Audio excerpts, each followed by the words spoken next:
Hello nurses, cattery nursing classes के online platform पे मैं प्रीति आपका स्वागत करती हूँ।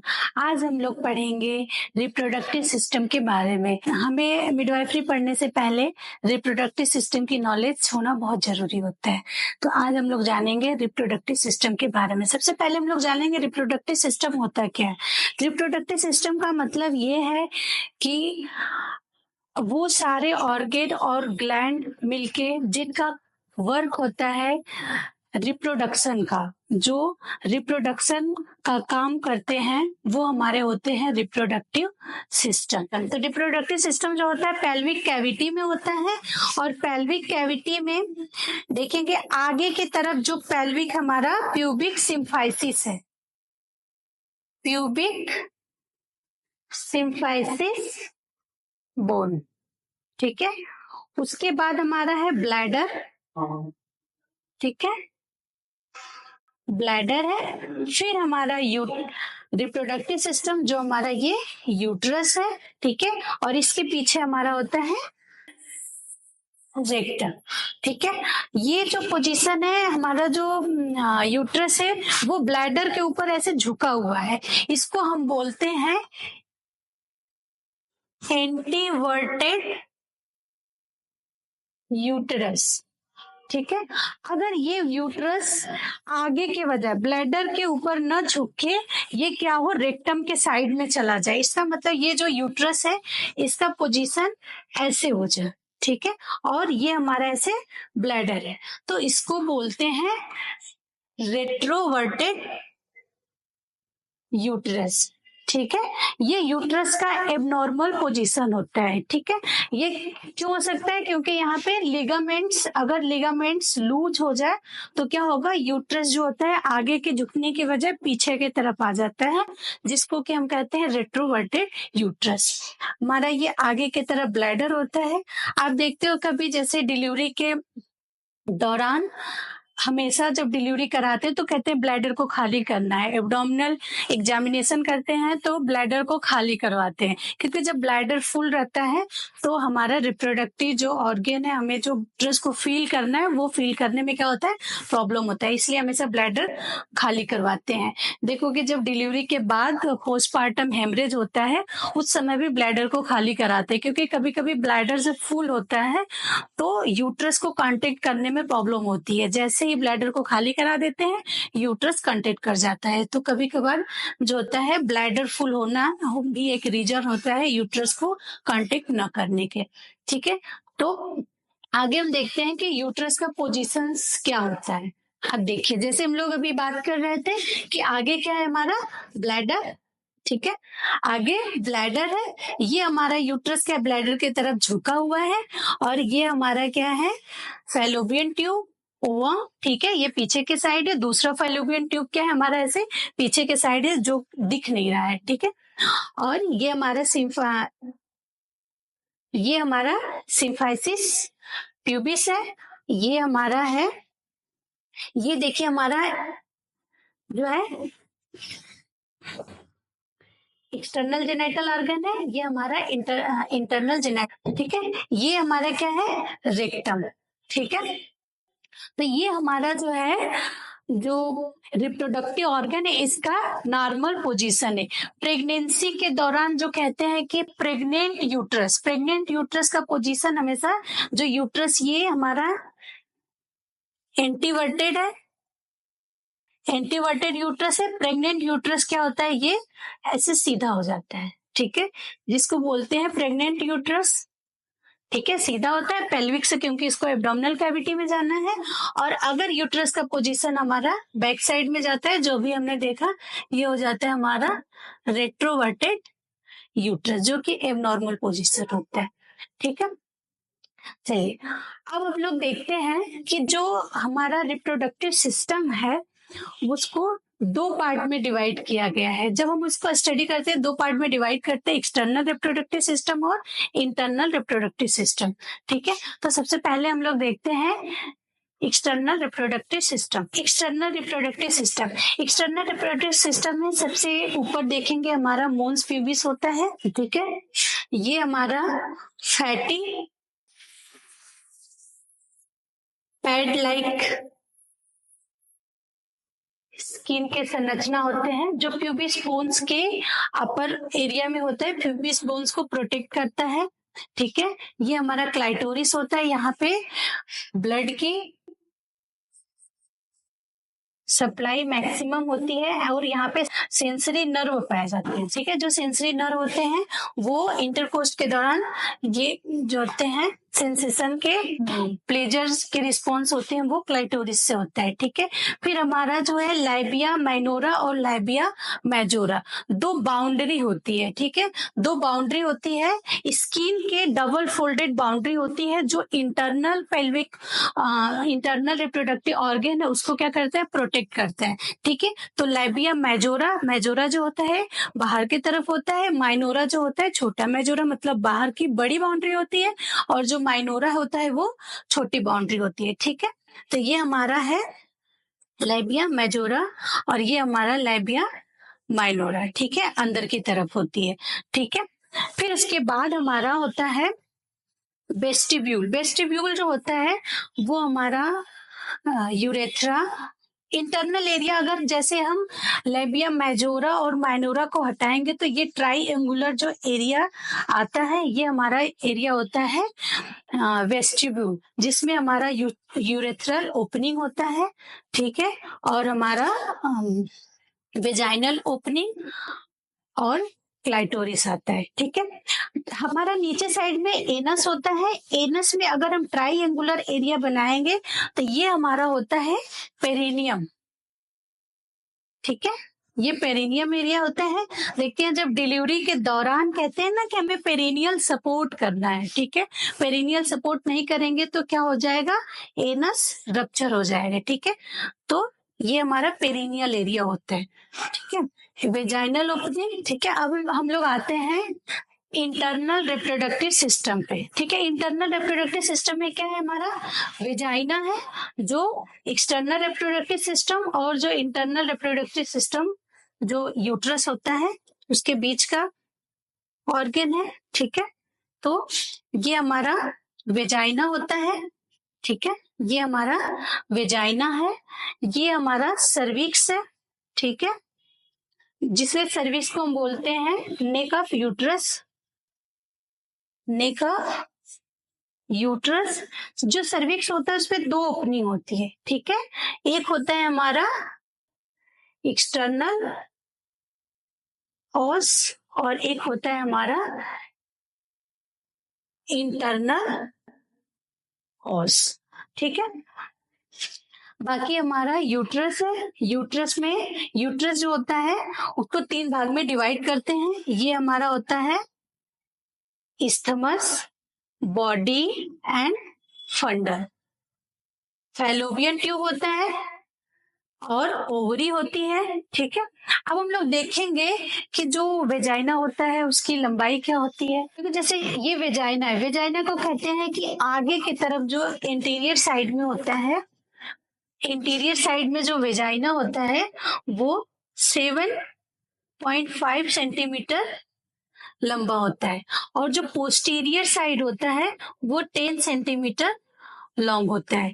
ठीक है, वेजाइना का जो स्ट्रक्चर है वो एंटीरियरली डाउनवर्ड और अपवर्ड जाता है, जो कि 45 डिग्री सेंटीग्रेड पे जाता है। ठीक है, जो वेजाइना का ओपनिंग होता है वहां पे हमारा बर्थोलियन ग्लैंड्स पाया जाता है। ठीक है, जहां से हमारा म्यूकस का सिक्रीशंस होता है जिसका कार्य होता है लुब्रिकेट करना। ठीक है, बर्थोलियन ग्लैंड से जो म्यूकस सिक्रीट होता है 7 ml पर डे होता है। ये बहुत ही इंपॉर्टेंट होता है क्योंकि ओवुलेशन टाइम में इसका जो सिक्रीशन है वो इंक्रीज हो जाता है। नॉर्मली अगर कहीं भी पूछा जाए तो कितना होता है, 7 ml पर डे होता है। ठीक है, जो हमारा वेजाइना होता है, वेजाइना के ओपनिंग एरिया में ही एक मेम्ब्रेन होता है जिसको बोलते हैं हाइमेन। ठीक है, हाइमेन होता है, इसका भी कार्य जो होता है वो प्रोटेक्शन का होता है, जो इंटरनल एरिया उसको प्रोटेक्ट करता है और जो मेम्ब्रेन होता है इससे मेंस्ट्रुएशन जो सही ब्लीडिंग है वो इजिली हो जाता है, ठीक है, मेंस्ट्रुएशन ब्लीडिंग को अवॉइड करता है। बाकी इंटरकोर्स और डिलीवरी के दौरान क्या होता है, हाइमन जो मेम्ब्रेन है वो रप्चर हो जाता है, ठीक है। अब जो हमारा वेजाइना होता है उसमें लैक्टो बैसिलस नामक बैक्टीरिया पाया जाता है जो सिक्रीट करता है लैक्टिक एसिड, और लैक्टिक एसिड जो होता है लैक्टोजन से सिक्रीट करता है हमारा लैक्टिक एसिड। लैक्टिक एसिड के कारण ही इसका पीएच मान 3.5 से 4.7 होता है। ये इसका पीएच मान बहुत इंपॉर्टेंट है, तो हमेशा याद करके, अगर कहीं पूछा जाए कि वेजाइनल पीएच मान कितना होता है 3.7 से 4.7, इसका कार्य क्या होता है, यहाँ से वेजाइनल जो होता है आउटर ओपनिंग एरिया होती है, तो यहाँ से अगर कोई भी माइक्रो ऑर्गेनिज्म होता है तो एसिडिक नेचर की वजह से क्या होता है, वो डिस्ट्रॉय हो जाता है। अब हम आते हैं सर्विक्स। सर्विक्स में हमने देखा कि 2 ओपनिंग होती है, एक तो हमारा इंटरनल ओस होता है और एक्सटर्नल ओस होता है। देखोगे जब डिलीवरी के दौरान हम कहते हैं ना कि इतना डायलिटेशन हुआ है, तो डायलिटेशन में जो सर्विक्स होती है उसको कहते हैं ना कि कितना डायलिटेशन हुआ है और कितना इफेसमेंट होता है, तो कहते हैं जो सर्विक्स के मेम्ब्रेन है वो थिन हो जाती है, ठीक है, इसका मतलब कि ये इफेसमेंट होता है। और ये हमारा जो मेम्ब्रेन है वो क्या होती है, बिल्कुल जो हमारा यूट्रस के वॉल है वहां पे बिल्कुल पतली हो जाती है, यहाँ पे चिपक जाती है, और ये जो इसका लेंथ होता है, लेंथ बिल्कुल खत्म सा हो जाता है, ठीक है, तो जिसको कहते हैं कि 10 सेंटीमीटर का डायलेटेशन हुआ है, और इफेसमेंट को कहते हैं 100% इफेसमेंट हुआ है। अब हम लोग देखते हैं हमारा जो यूट्रस होता है, यूट्रस, ठीक है, यूट्रस का जो सर्विक्स और ये हमारा पार्ट को स्थमक बोलते हैं, ठीक है। जो फेलोपियन ट्यूब्स की ओपनिंग के ऊपर का जो भाग होता है इसको हम फंडस बोलते हैं, ठीक है, और जो ब्रॉड एरिया होता है इसको बॉडी बोलते हैं। यूट्रस जो होता है 50 से 60 ग्राम का होता है, और ये नॉन प्रेग्नेंट जो यूट्रस होता है वो 50 से 60 ग्राम है, ठीक है। यूट्रस की जो लंबाई है वो 7.5 सेंटीमीटर होती है, यूट्रस की जो चौड़ाई है वो 5 सेंटीमीटर होती है, और जो यूट्रस की मोटाई है, ठीक है, ये मोटाई जो है 2.5 सेंटीमीटर होती है, ठीक है। यूट्रस के 3 लेयर होते हैं, ठीक है, सबसे बाहर का लेयर जो होता है वो पेरीमेट्रियम, ठीक है, सबसे बाहर का जो लेयर है वो पेरीमेट्रियम, बीच का जो लेयर है वो मायोमेट्रियम होता है, और अंदर का जो लेयर है वो इंडोमेट्रियम होता है, ठीक है।